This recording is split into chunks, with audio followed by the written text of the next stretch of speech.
J'ai la chance d'être accompagnée d'Aurore Voilquier et d'Angelo Debar sur la scène du festival Jazz au Palais, scène sur laquelle ils donneront un concert ce soir.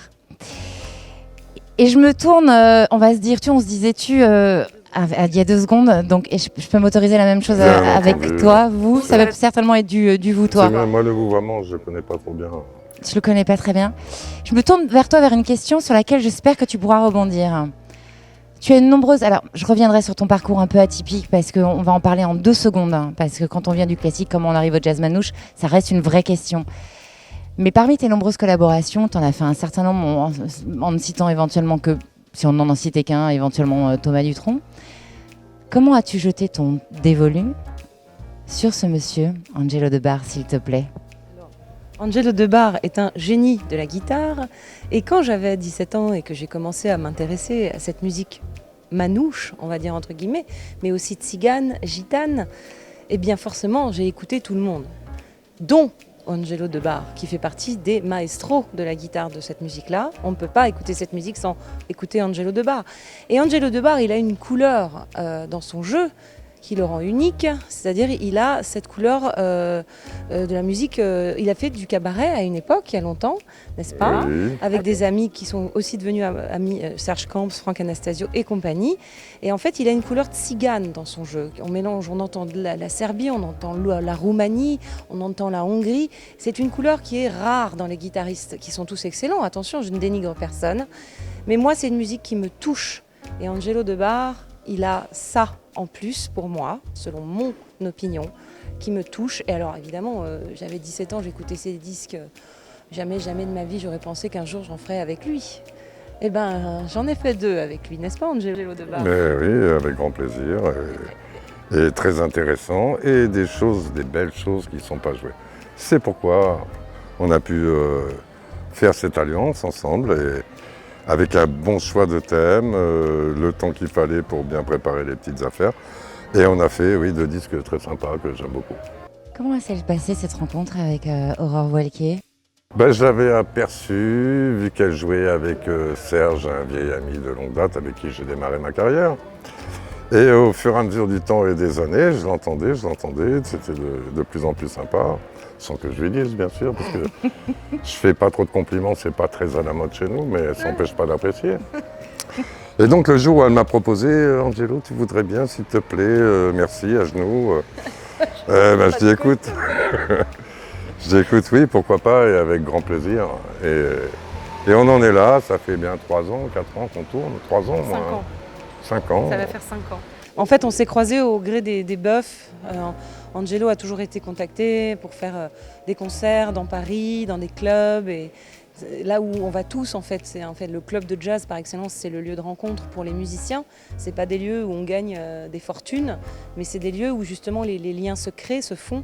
Et heureusement qu'il y a des gens talentueux et connus qui acceptent encore de jouer dans les clubs de jazz, justement pour que ceux qui sont moins connus puissent les rencontrer, leur parler. Et puis ça aboutit sur des rencontres propices à, pas toujours, mais voilà, là en l'occurrence Angelo, je l'ai croisé plein de fois. Puis un jour, j'ai commencé à l'inviter comme ça sur des gigs. Et puis un jour, j'ai dit, mais vas-y, on fait un disque Angelo, ça te dit? Je sais pas ce qui m'a pris ce jour-là. C'était pas du tout prémédité en plus, pensant que ça n'arriverait probablement jamais. Pourquoi? Et le mec me dit, bah ouais. Et j'ai fait, ah ouais, ok. On y va alors. C'est le fameux album sur lequel tu as travaillé pendant la période de confinement, c'est ça? C'était le 2e disque. On en avait déjà fait un premier, hiver 2018, il me semble. Et puis le 2e, en fait, il est venu, et j'ai fait un gros financement participatif. J'ai créé ça pour la première fois de ma vie. Soit avant, je m'autoproduisais, et après, j'ai rencontré quelqu'un, une petite boîte de production qui m'a produit mes disques. C'est la Pierre Brute. Et en fait, là, je suis passée par la Pierre Brute, mais j'ai récolté des sous grâce à ça. Et Angelo, Mathieu Châtelain et Claudius Dupont, qui font évidemment la rythmique d'une main de maître, nous ont suivis. Et en effet, ça a super bien marché. Et dès qu'on est sorti de confinement, paf, studio, enregistrement. C'était un disque, c'était particulier, hein, Angelo, je sais pas si... Il y avait une ambiance particulière qui a fait que l'esprit de ce disque, il était comme il est. Et Comme il ne sera peut-être plus, vu qu'on n'est plus en confinement, Voilà, malheureusement. c'est quelque chose d'assez spécial. On n'avait jamais vraiment ressenti ça. C'était magique un peu, cette période de la neige, c'était un gros hiver. Ouais, ouais. C'était sympa. Ça, c'est Et vrai. tous ces facteurs ensemble, ça a donné ces enregistrements-là, quoi. Voilà. Et du coup, ce que vous allez nous offrir sur scène? Ce qu'on va vous jouer ce soir, ça va être nul, en fait. Hein, Angelo? Oui, elle dit ça parce qu'elle veut vendre des disques. Non, bah oui, en fait, c'est ça. On se connaît par cœur. D'ailleurs, il faudrait qu'on pense à un troisième disque, parce que là, on joue souvent les mêmes morceaux. donc- Oui, ou alors à jouer avec d'autres. On peut aussi jouer d'autres, On ouais. peut aussi Voilà. jouer avec des autres. Non, mais on se connaît bien, on connaît bien le répertoire. Du coup, on l'a beaucoup tourné. L'été dernier, on a vraiment enquillé les festivals un peu partout en France.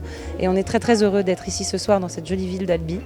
Et on va tout donner. On est reçus comme des princes. D'ailleurs, je salue l'équipe d'organisation et l'accueil qu'on nous a... et la com. Non, mais c'est tout ça qui font qu'un festival est réussi aussi, évidemment. Puis c'est chaleureux, l'espace est génial, c'est petit, c'est juste la taille qu'il faut, la jauge qu'il faut. On aime bien jouer dans ces conditions. Alors, quand vous parlez de la jauge qu'il faut, juste pour nous, c'est un régal. Alors, en dehors d'être dans l'équipe organisatrice de ce festival, mais d'avoir la possibilité de vivre un festival tel que celui-ci à taille humaine et d'avoir cette chance d'avoir cette proximité avec vous, les artistes. Et ça, c'est un régal. Et le public en parle et c'est quelque chose, c'est un ressenti. C'est vrai que si vous dédicacez, s'il y a des albums ce soir ou ce genre de choses, vous verrez cette proximité. Du coup, ils en profitent, ils viennent discuter, ils viennent vous féliciter. Voilà, et c'est extrêmement généreux. J'ai une dernière question. Alors, vous avez une vraie complicité, tous les deux, tous les quatre même, hein, j'ai bien vu, ça rigole beaucoup. Je crois que tu es une vraie spécialiste des blagues pourries, j'ai lu ça quelque part. Est-ce qu'elle t'a déjà fait une petite blague pourrie, un petit quelque chose, une petite anecdote à nous raconter? Je pense que je suis plus spécialiste qu'elle dans les blagues pourries. Pro dans les blagues pourries. Et en fait, c'est pas des blagues pourries. Angelo, c'est vraiment l'intelligence de la blague. C'est-à-dire, elle est pourrie, mais en fait, elle est hyper raffinée, hyper fine. Merci, au Non, mais revoir. c'est vrai. Elle a le don de rebondir sur voilà, beaucoup de calembours, de jeux de mots et tout. Moi, mes blagues aussi, j'aime ça. En général, le musicien de jazz aime bien ce genre de blagues. Après, moi, je parle spontanément au public. J'aime parler à l'audience qui est là en train de nous écouter. J'aime faire comme si j'étais dans mon salon, en fait. Je suis la même sur scène que dans la vie. La spontanéité, la franchise. Et avec Angelo, il rebondit. Des fois, ça peut être marrant quand il est en forme. Mais oui, j'aime bien dire des conneries. Mais c'est des conneries sympas, hein. C'est pas des trucs lourds. Hein. Quoique, je sais pas. Mais je l'entendais comme ça, donc du coup, on va prêter aussi l'oreille ce soir pour ce genre de choses. Merci beaucoup, merci d'avoir accepté l'invitation. Merci d'être sur la scène du festival Jazz au Palais. On attend le concert avec impatience et puis on vous dit à tout à l'heure. Si je peux dire encore un mot, Avec grand plaisir. on fera pas des blagues pourries sur scène. On en reparle? On en reparle. Merci, à plus tard. Au revoir. Merci beaucoup.